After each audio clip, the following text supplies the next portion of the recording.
Olá, seja muito bem-vindo a mais um programa Raízes da Fé na nossa Constante TV. Esta TV que foi criada para abençoar a sua vida, a vida de sua família, e a nossa única intenção é contribuir para o seu crescimento, tanto intelectual, quanto espiritual, quanto pessoal, familiar, a uma grade diversificada, pensada para abranger essas diversas áreas da minha e da sua vida. Neste programa, Raízes da Fé, nós estamos trabalhando com a história do cristianismo, a história da igreja. E nós estamos na segunda temporada. Nós dividimos alguns recortes históricos para facilitar a caminhada. E neste recorte histórico, nós estamos do século IV ao século VIII, que você vai ver a nossa proposta esta semana. Portanto, esta segunda temporada compreende 4 séculos.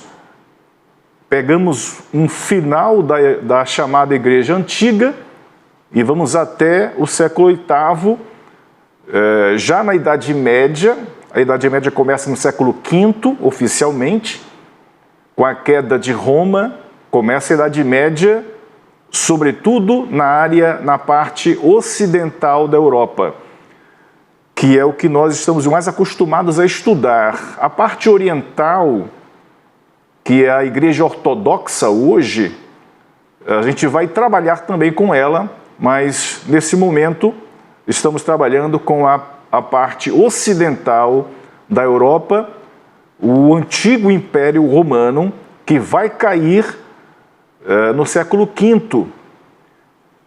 Dessa queda do Império Romano começa a Idade Média e vamos até o século VIII. E já foi dito, né? Por que o século VIII? Porque do VIII em diante há uma guinada na história da igreja, começa uma nova fase da história da igreja, vai até o ano 1054, dá uma outra guinada, e assim a gente vai trabalhando com essas fases, com esses recortes históricos, para facilitar a nossa caminhada.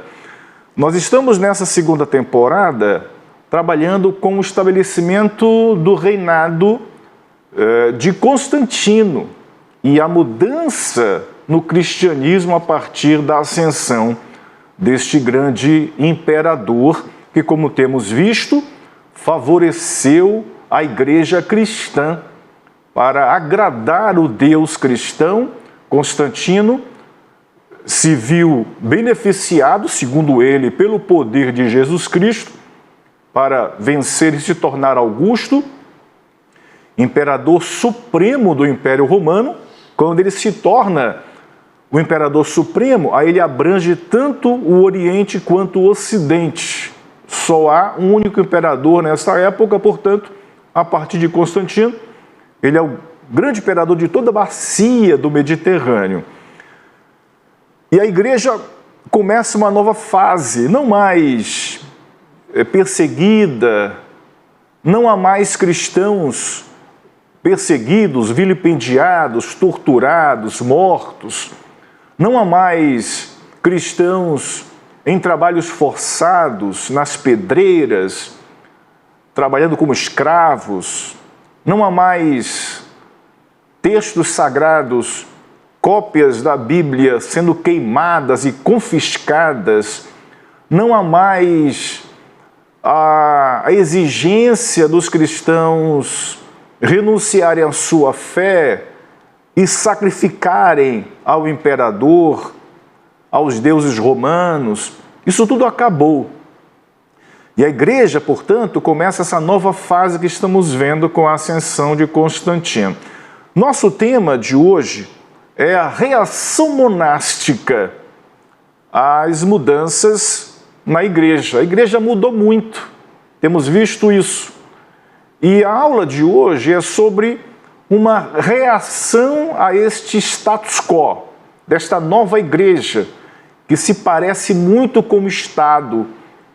A igreja tomou a estrutura estatal e trouxe para dentro da igreja, assim, por exemplo, como o imperador se tornou e era inacessível à pessoa comum, assim os bispos começaram a ser pessoas inacessíveis, porque começou-se a criar uma hierarquia densa, desde o crente analfabeto, que dependia totalmente da palavra do bispo, do presbítero, até chegar a esta figura que vamos conhecer em detalhes, a figura do Papa, que se torna o bispo de Roma, esta posição hierárquica máxima da igreja, que se tornará a Igreja Católica Romana. Por enquanto, ela é Igreja Católica, mas não é Igreja Romana ainda, no sentido da instituição, Igreja Católica Romana. Não se pode confundir o termo católico com a instituição católica. Por enquanto, a igreja é católica. Se você for ler os livros de história, você vai ver, por exemplo, Justo Gonçalves, que é uma das bases que nós estamos utilizando, ele vai se referir à igreja católica para as igrejas separatistas, donatistas, por exemplo, as igrejas arianas, por exemplo. Ele vai trabalhar com esse diálogo entre igreja ariana e igreja católica. Olha o termo que ele usa. Portanto, ele não está se referindo à igreja católico-romana como você conhece hoje, ou como conheceu a Idade Média. Ele se refere à igreja católica, a igreja universal, que estava espalhada pelo império, portanto, católica. Esse é o sentido do termo católico, né?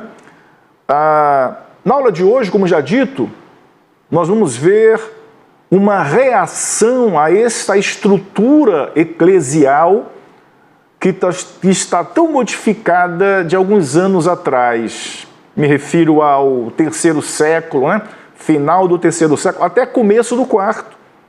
Igreja sofrida, perseguida, uma igreja torturada, uma igreja expoliada, uma igreja vilipendiada, humilhada, uma igreja morta, martirizada. Agora, anos depois, dentro de uma mesma geração de líderes da igreja sofridos assim, a igreja agora é a igreja não oficial, porque ela será oficial em Teodósio só, final do quarto século, em 380. Nós estamos em 325, 330, 320, estamos nesse começo do quarto século, portanto, não é ainda o cristianismo oficial. Ele é tolerado. Ao lado do cristianismo, havia, como nós também temos visto, as religiões pagãs acontecendo normalmente, seus cultos.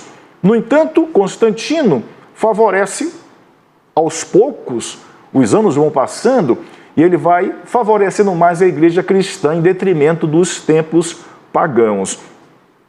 Esta igreja está em paz, não é mais perseguida, e ela começa uma nova fase, uma fase de estruturação, uma fase em que os bispos começam a gerar elementos no culto estranhos. A igreja antiga, né? A igreja do primeiro século, do segundo século, começa a ter incenso, começa a ter procissão, são criados os coros, isto é, o povo não cantava, só os coros cantavam, o povo assistia, literalmente, assistia ao culto. Agora, o bispo que andava aos farrapos nos séculos passados começa a ter um paramento mais elaborado, e a estrutura da igreja hoje, hierárquica, uma estrutura organizacional, muito se parece com a estrutura estatal. Algumas pessoas de dentro da igreja reagiram negativamente a esse status quo. Acostumadas às torturas, às perseguições, acostumadas ao testemunho de sangue, né? Ao testemunho que levava ao martírio, agora Não há mais essa realidade. A igreja agora está começando, na visão destes, a se secularizar, a acabar o fervor. E vamos ver isso hoje, esta reação monástica. Vamos saber o que é monasticismo ou monaquismo e o que é essa reação. Muito bem. Como estava a igreja na época de Constantino? Além do que nós já vimos e fizemos uma revisão hoje, como estava essa igreja? Basicamente, dois grupos diferentes, duas reações aconteciam dentro desta igreja.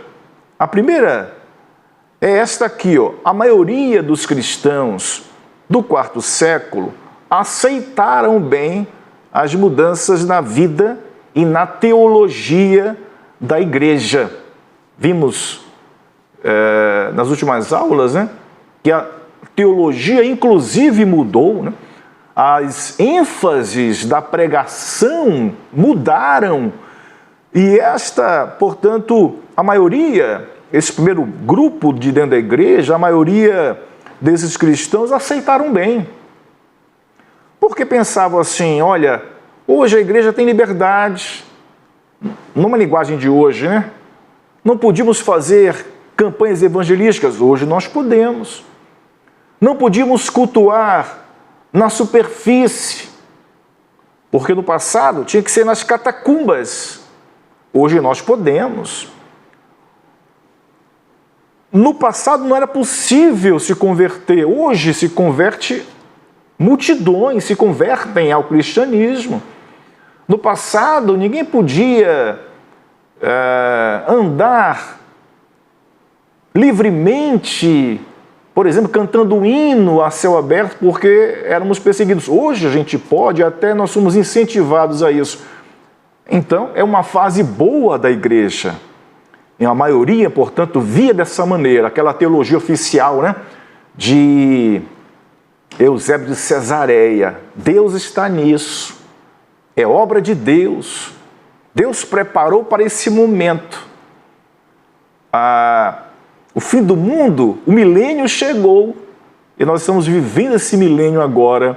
Só nos resta Jesus nos chamar para as moradas celestiais, porque nós já estamos no milênio, já estamos gozando desta amplitude do cristianismo, da fé cristã, do avanço da igreja, todo mundo se convertendo. Está uma maravilha isso.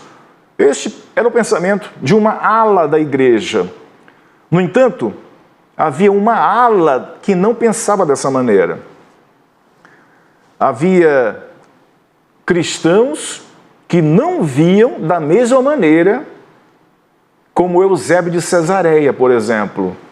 Entretanto, nem todos acolheram as novas circunstâncias com o mesmo entusiasmo. Quem são estes que não acolheram com bons olhos esta nova fase da igreja? Quem são esses? Vamos ver. No próximo slide, a gente vai ver quais eram as críticas dessa ala. Eu ainda vou dizer quem são esses cristãos, mas por enquanto, quero que você veja as críticas, que conheça o pensamento desta ala da igreja, descontente com a nova situação da igreja. Qual era a crítica, portanto, desses cristãos? E eu elenquei aqui 6 críticas que eles faziam a esta nova realidade da igreja. Primeira crítica: a porta estreita da qual Jesus havia falado se tornara tão larga que uma multidão se apressava para passar por ela. Não havia mais porta estreita. Ela se alargou. Antes era estreita, entravam, como disse Jesus, né? Poucos entram por ela. Agora não. Agora, nessa fase da igreja, multidões, muitas pessoas agora procuram a igreja para serem batizadas. A porta se alargou e essa ala da igreja, portanto, levantou a antena e disse: alguma coisa está errado. Qual é a segunda crítica que essa ala da igreja desses cristãos fazia, né? Muitos se batizavam em busca de posições e privilégios sem ter ideia do que o batismo significava. Eles viam isso. Pessoas buscavam o batismo para ter os benefícios do império. Quem se batizava entrava para o rol de membros da igreja. E este ato de pertencer à igreja, sair do paganismo e entrar para a igreja, recebia benefício. O Estado beneficiava, inclusive até os bispos eram isentos de pagar impostos, por exemplo. Havia benefício. Então, a crítica dessa ala da igreja era que essas pessoas buscavam o batismo para procurar posições e privilégios dentro do império.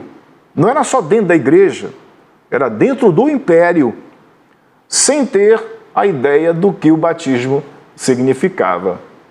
Batizava. Por quê? Não sei, eu estou entrando na igreja, quero receber o privilégio. Alguns cristãos, como vimos, Constantino os pegava para cargos no império, né?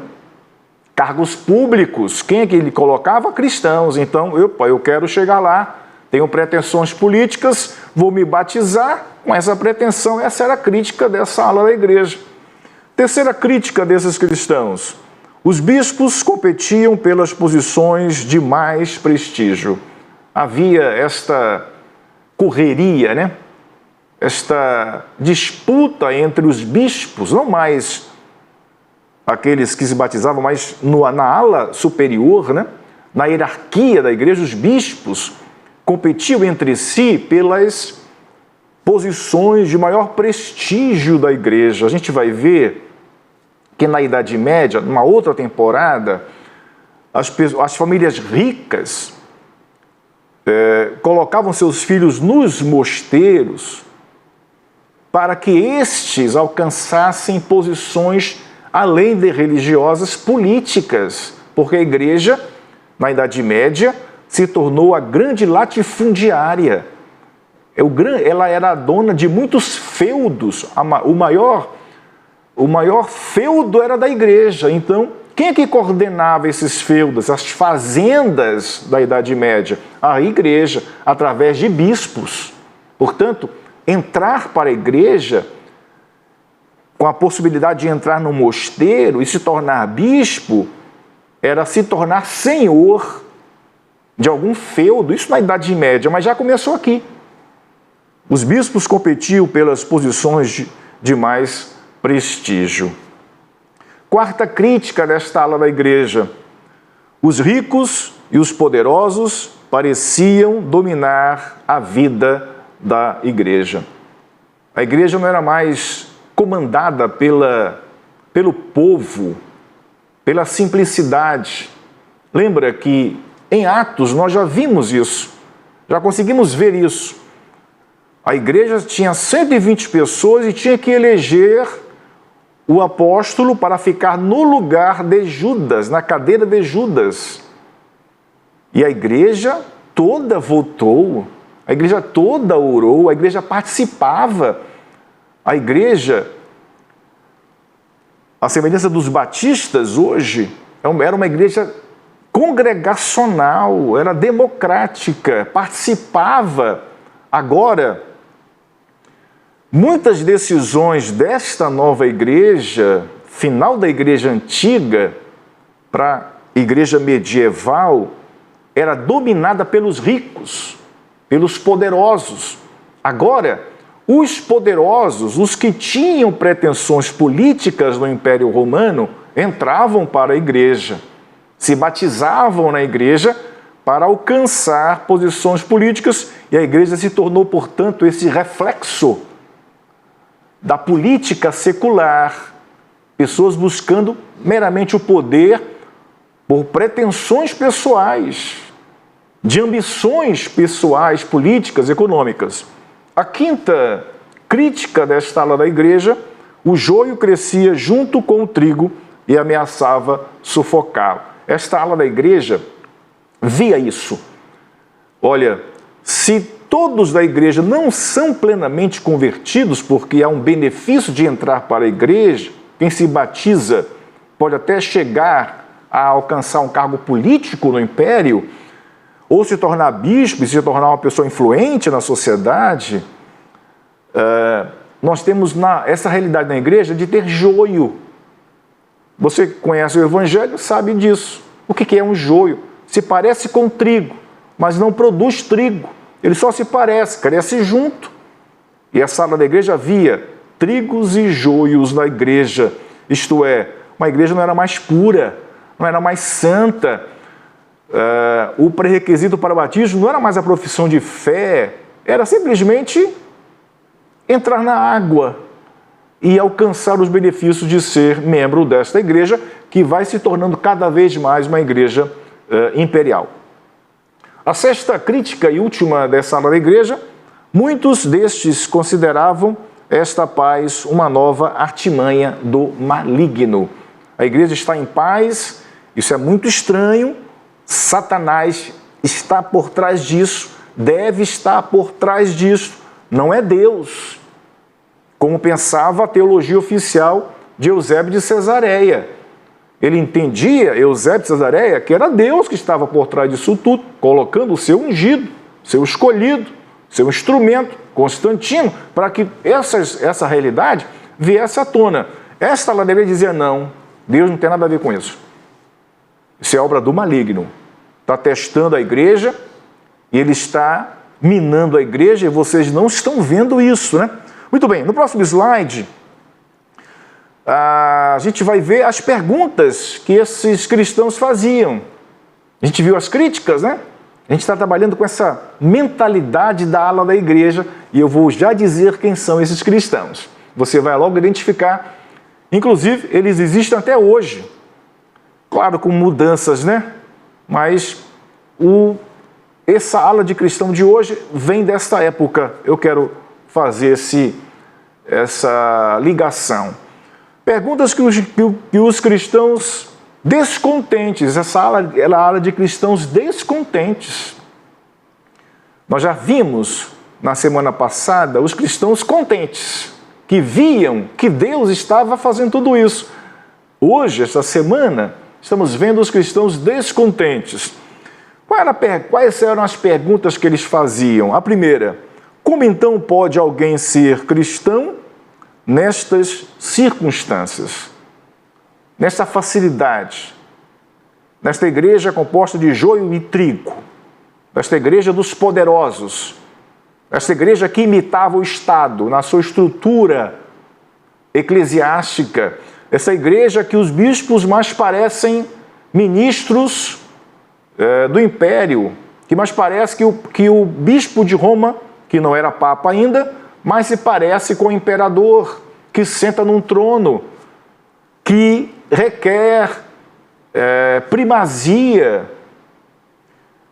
Como então pode alguém ser cristão nesta realidade? A segunda pergunta que esses descontentes faziam é: como testemunhar do crucificado, isto é, Jesus Cristo? Como testemunhar do crucificado? Daquele que não tinha nem onde repousar a cabeça, quando os líderes da igreja têm mansões luxuosas.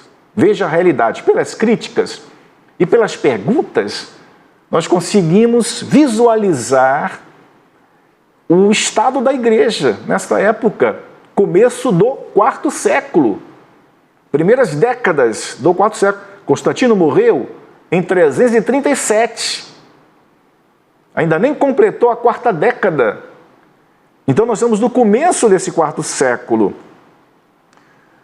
décadas antes da queda de Roma, onde começa a Idade Média, mas ainda estamos na fase da Igreja Antiga. E eles diziam assim, olha, como é que pode a gente testemunhar de Jesus Cristo crucificado, aquele que disse que não tem onde repousar a cabeça? Isto é, era pobre, nasceu numa manjedoura. Lucas diz que Jesus era sustentado sustentado pelas mulheres, por mulheres. Então você veja que era uma vida diferente desta agora, em que os líderes da igreja têm mansões luxuosas. O Cristo dizia que não tinha onde repousar a cabeça. Os bispos vivem em mansões luxuosas. Alguma coisa está errada, dizia estes cristãos. Terceira pergunta que eles faziam: como saber se um cristão é verdadeiramente um discípulo de Cristo quando o sangrento testemunho do martírio já não é mais possível? Há poucos anos, menos de 20 anos atrás, se provava se alguém era cristão quando ele era colocado diante do imperador, ou do governador, ou do magistrado romano, para que ele decidisse se iria manter a sua profissão de fé ou se iria sacrificar aos deuses romanos. Ali se provava quem era quem. Ali se sabia, porque a pessoa não podia se esconder. Ela tinha que dizer o que era, quem ela era, como nós vimos na primeira temporada dos cristãos do segundo século, como Policarpo, como Felicidade, registros que nós vimos de pessoas que eu não posso negar, como dizia Policarpo, em meados do segundo século, 150, ele dizia: como é que eu posso negar aquele que nunca fez nada contra mim? Eu sou cristão, acabou. Agora, a pergunta é: como saber se um cristão é verdadeiramente convertido, se não há mais esta prova, se não há mais esse testemunho sacrificial, se não há mais como provar, qualquer um pode dizer que é cristão, mesmo não sendo. Quarta e última pergunta que esta ala descontente da igreja fazia: como vencer o maligno que constantemente nos tenta com as novas honras que a sociedade nos oferece? Como vencer o maligno que constantemente nos tenta com as novas honras que a sociedade nos oferece? Muito bem, vamos saber agora quem são esses cristãos descontentes. A resposta a essas perguntas que nós vimos é uma única resposta: fugir daquela sociedade. Igreja corrompida, parecida com o Estado, misturada com os poderes seculares, poderosos dominando a igreja, gente inconversa dentro da igreja, a liderança maior da igreja se tornando cada vez mais distante do povo. Qual é a minha reação a isto tudo? Eu vou fugir dessa sociedade, abandonar tudo, subjugar o corpo e as paixões que dão ocasião à tentação. Esta era a resposta desta lá da igreja: fugir daquela sociedade. Aqui está difícil ser cristão, então eu vou fugir, vou morar longe. Eu vou residir agora longe deste antro de perdição. Vou abandonar toda a minha vida nesta cidade de Roma, por exemplo, e vou subjugar o corpo e as paixões que dão ocasião à tentação. Eu vou me autonegar, vou me policiar, de maneira que eu possa matar esse desejo que alguns não querem, dominados pela paixão. Então eu vou ter uma outra postura. Aqui você tem uma imagem.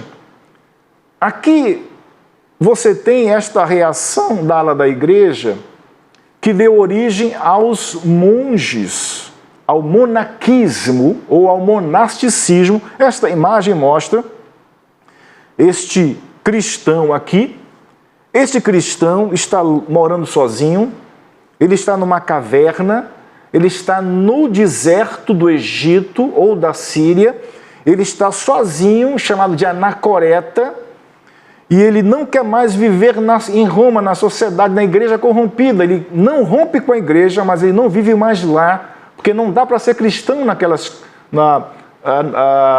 condições. Então eu vou viver sozinho, em meditação, em orações, subjugando a carne, abandonar tudo, fugir daquele antro e vou vencer este desejo que alguns ou muitos não querem vencer, vou vencer na base da meditação, da oração, da vida solitária. No próximo slide, portanto, a gente vai ver esta origem do monaquismo ou do monasticismo. Aí começa a ideia dos monges dentro da igreja. Esta é a origem, portanto, das primeiras décadas, que não chega nem ao final da quarta década do quarto século, a origem dos monges que você conhece, que vivem separados da sociedade, que vivem isolados nas suas celas, em meditações, em orações, em leituras bíblicas. Essa ideia de monge que você tem hoje, ela nasce aqui, com os anacoretas. Esse monasticismo, ele passou por mudanças. Então a gente vai ver um pouco delas, mas que você possa compreender a origem do monaquismo. Nós já sabemos a justificativa para o monaquismo, isto é, a igreja corrompida e parecida com a sociedade, então eu não vou viver mais nessa realidade, vou me separar. Esta é a justificativa de ter uma vida mais santa, mais pura, de garantir a conversão, a salvação, porque se sentiu indo para o inferno, então me retirando, eu vou manter a minha salvação ou buscar mais a Deus. Além dessa justificativa, tem a origem do monaquismo. E eu separei em origem interna e origem externa. A origem interna é a origem que os cristãos, esses primeiros monges, viam dentro da Bíblia. O monaquismo se alimentou das palavras do apóstolo Paulo, no sentido de que os que não se casavam podiam servir ao Senhor com mais liberdade. Você lembra desse texto, né? Capítulo 7, por exemplo, capítulo 7 de 1 Coríntios, Paulo orienta isto, que os que são solteiros servem mais e melhor ao Senhor do que são casados, porque eles têm que servir ao cônjuge. E Paulo diz, por isso estão divididos, mas o que não se casou está integralmente servindo a Cristo. Eles liam esse texto e diziam, está aqui a origem de uma vida monástica.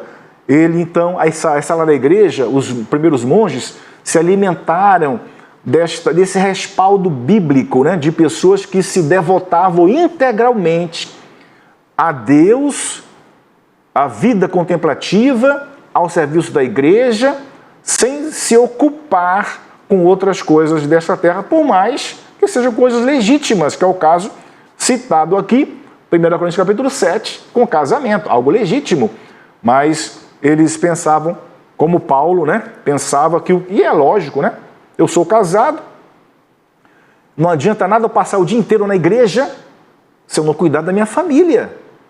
Eu preciso cuidar da minha família para levá-la à igreja. A igreja vive das famílias, se organiza pelas famílias, é sustentada pelas famílias abaixo de Cristo, o cabeça da igreja. Se eu vivo só para a igreja e abandono a minha casa, eu estou errado. Então não há nada de errado nessa palavra do apóstolo Paulo. É lógico, se eu sou solteiro, eu já fui jovem na igreja, e é claro, eu me dedicava muito mais do que me dedico hoje, porque eu estou, segundo Paulo, dividido entre minha família e a igreja, no sentido de contemplar essas duas realidades, né? Este sentimento, com frequência, se somava à convicção de que Jesus voltaria em breve. Além desse texto bíblico de que o solteiro, de que havia mulheres e viúvas na igreja que se dedicavam à oração. A gente vê nos evangelhos, né?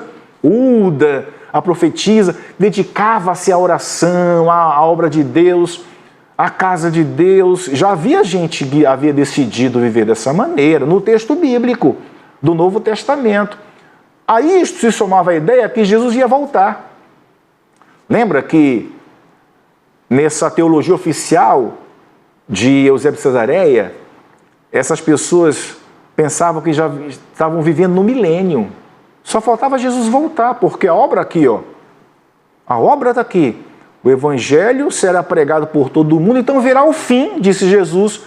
Eusébio e os que defendiam essa tese diziam, está aqui, ó, estamos pregando o evangelho, o império todo está se convertendo, o imperador é crente, portanto, só falta Jesus voltar. Então eles alimentavam esta ideia de que Jesus voltaria em breve. Então, nós temos que cultivar a vida espiritual mais do que a vida secular. Esta é uma origem interna. A origem interna tem a ver com as filosofias gregas, com a mentalidade filosófica greco-romana. Outros, influenciados pelas rejeitadas doutrinas gnósticas e pelo estoicismo, pensavam que, de algum modo, o corpo se opunha à vida plena do espírito, razão pela qual era necessário sujeitá-lo e até castigá-lo. Teríamos que ter uma aula sobre isto aqui.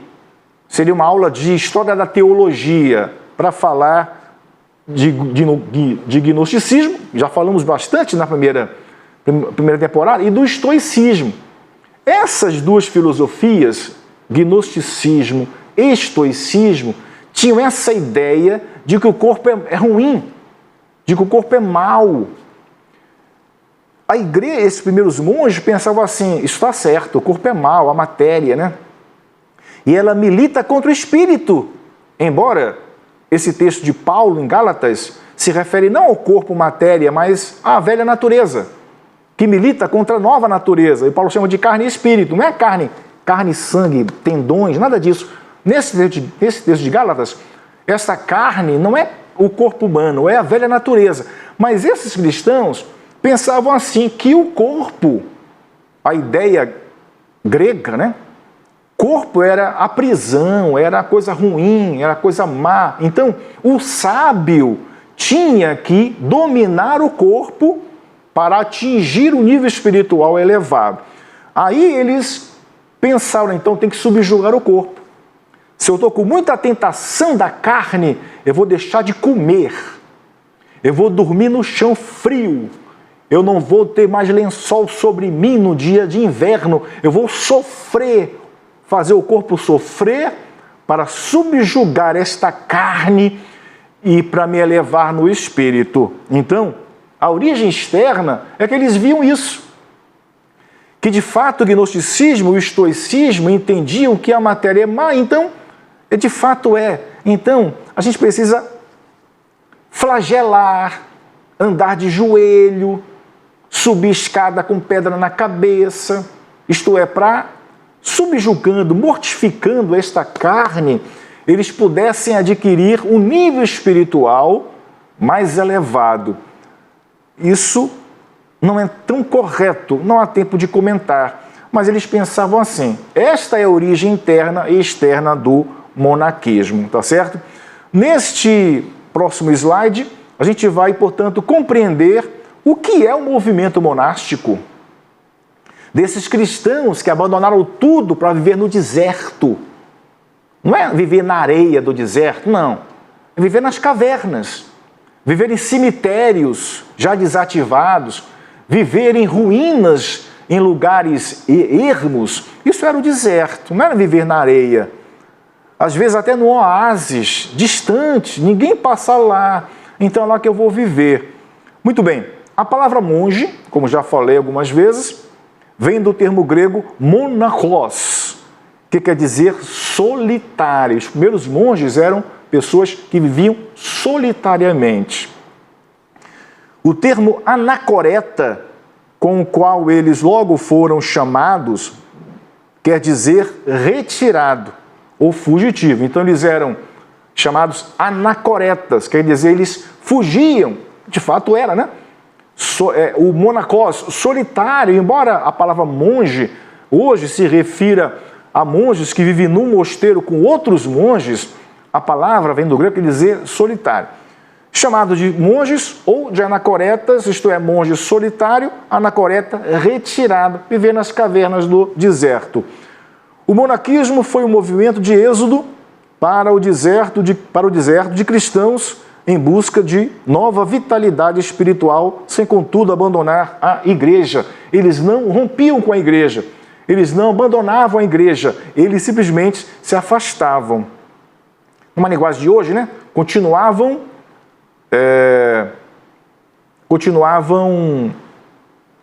membros da igreja, mas agora vivendo separadamente.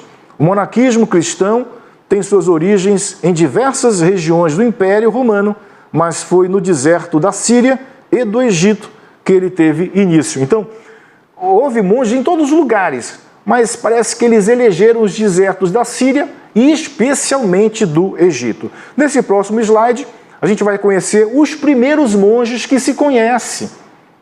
Eles não iniciaram, não foram os que inauguraram esse movimento, mas foram os que chegaram na história com registro. O primeiro monge é Paulo, não é apóstolo Paulo. Foi um monge, um anacoreta, chamado Paulo. Como é que nós conhecemos a vida de Paulo? Por conta de Jerônimo. No quinto século, você já ouviu falar de Jerônimo? O tradutor da Bíblia para o latim, autor da Vulgata Latina, era um monge. Ele viveu como monge, escreveu a vida de Paulo. Por isso nós conhecemos. Por isso que a história considera, se Paulo não é o fundador do monaquismo, ele é a pessoa que mais aparece em termos de registro, é o primeiro, né? Mas havia gente que não foi registrada, que não sabemos o nome, nem a vida, por isso que alguns consideram Paulo como primeiro. Junto com Paulo, Antônio, ou Antão. Alguns livros chamam de Santo Antão. Como é que nós conhecemos a vida de Antão, ou de Antônio? Através de Atanásio. Atanásio, um bispo de Alexandria do quarto século. Vamos tratar dele depois, com mais calma, tanto de Jerônimo quanto de Atanásio. Por enquanto, só para a gente saber, né? Como é que nós conhecemos a vida de Antão? Porque Atanásio, bispo de Alexandria, escreveu e visitava Antão. Atanásio era um bispo que, de vez em quando, se dirigia aos anacoretas, visitava Antão, conheceu Antão, então ele escreveu. Aqui essa imagem é a imagem de Santo Antão. Santo Antão e São Paulo, por Diego Velázquez, é um quadro de 1638, atualmente no Museu do Prado, em Madrid, Espanha. Os dois monges. Pacômio, esse é o próximo slide.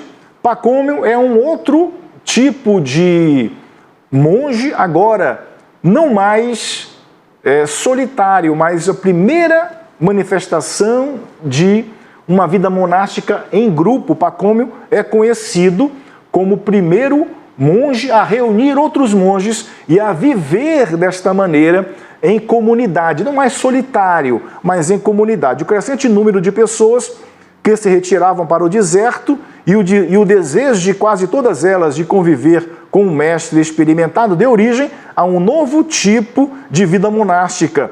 Este monaquismo recebe o nome de cenobita, palavra derivada de dois termos gregos que significam vida comum. Aqui está Pacômio, foi quem deu formato ao monaquismo ocidental. Muito bem. Nós conhecemos a vida monástica não pelos monges, mas pelos bispos. Os bispos da igreja que se inspiravam nessa vida monástica, de vida de santidade, que escreveram e que nós conhecemos a partir desses escritos, tá certo? Portanto, foram os bispos Atanásio, Jerônimo, como nós vimos, né? Bispos que escreveram e nós conhecemos o monaquismo. Nesse próximo slide, você tem Atanásio, foi um dos que mais escreveu e mais difundiu o monaquismo. Vamos trabalhar com Atanásio na hora própria. O segundo bispo que difundiu foi Jerônimo, nós conhecemos. Tanto Atanásio quanto Jerônimo escreveram a vida de Paulo e Antão, e nós conhecemos, portanto, eles difundiram, portanto, esse ideal monástico. E Agostinho, o chamado Agostinho de Hipona, Santo Agostinho também foi um que disseminou, e aqui está um outro, Basílio de Cesareia, um outro bispo que disseminou, nós sabemos por Basílio de Cesareia, por Agostinho, por Jerônimo, por Atanásio, esses bispos famosos que se inspiravam no monaquismo, que escreveram e chegou esse registro até nós, para que nós conhecêssemos, né?